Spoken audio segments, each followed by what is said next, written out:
Hi guys, in today's video we're having Bart AI answering the question what is personal finance. This is very important topic guys, second lesson of the money education.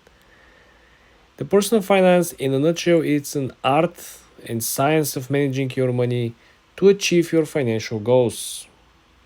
Think of it like you're the captain of your own financial ship, and personal finance is your map and compass. It helps you navigate the sometimes choppy waters of the economy and steer your ship towards your desired destination. How nice the Bart AI put it. Here are some key areas of personal finance. Budgeting. This is the foundation of good financial management. It involves tracking your income and expenses and allocating your money towards your goals. Savings. This is where a lot of people are suffering. Savings essentially is setting aside money for future goals such as emergency, retirement, or down payment on a house. Investing. Growing your money over time by putting it into an assets like stocks, bonds, or real estate can help you reach your financial goals. Debt management. I also love to say and call this risk management, guys. Gotta be very careful out there. Paying off debt effectively can free up your income and improve your credit score. Insurance. Protecting yourself from financial risks such as illness, accidents, or property damage is important for peace of mind. This is why, guys, like I said, this is one of the most important foundations. This is putting the important skeleton on the fundamentals of your future financial education. You can simply grow from here. You cannot lose your most important basis. Taking control of your personal finance may seem daunting at first, but it's definitely worth it. By making smart financial decisions today, you can secure a brighter and more financially stable future for yourself.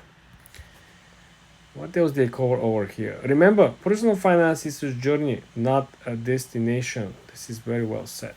Meaning, guys, you need to enjoy every step of the way, okay?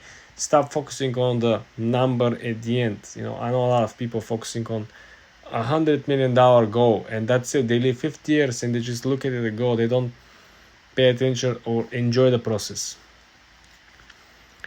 Essentially, guys, let's make a quick recap. All these elements over here, you should perfect them, okay? You want to make sure you fully understand this in depth. You understand the budgeting, how to create budgets for covering your fixed and variable, daily duties, expenses, your maintenance, your, uh, daily sustainability. Savings, you want to make sure that part of your weekly, monthly income is dedicated on the side for savings for future investment. Third pillar over here, of course, is investing, learning how you can grow your money over time and essentially work less but generate more based on the passive income structure. Debt management, something we mentioned, that you don't want to over leverage yourself. You want to make sure that you borrow only funds that are allocated towards investments. You don't borrow funds for personal use. And last but not least, insurance. I think insurance could be a good applicable in case of a business, right? And probably home insurance if necessary, if you live on a location where a lot of natural disasters may appear. But aside from that, I think this is a very good foundation, guys, and you definitely get the idea where each one should focus if you're in the beginning of your financial journey. For more tips and tricks like this, guys, subscribe and come back for more.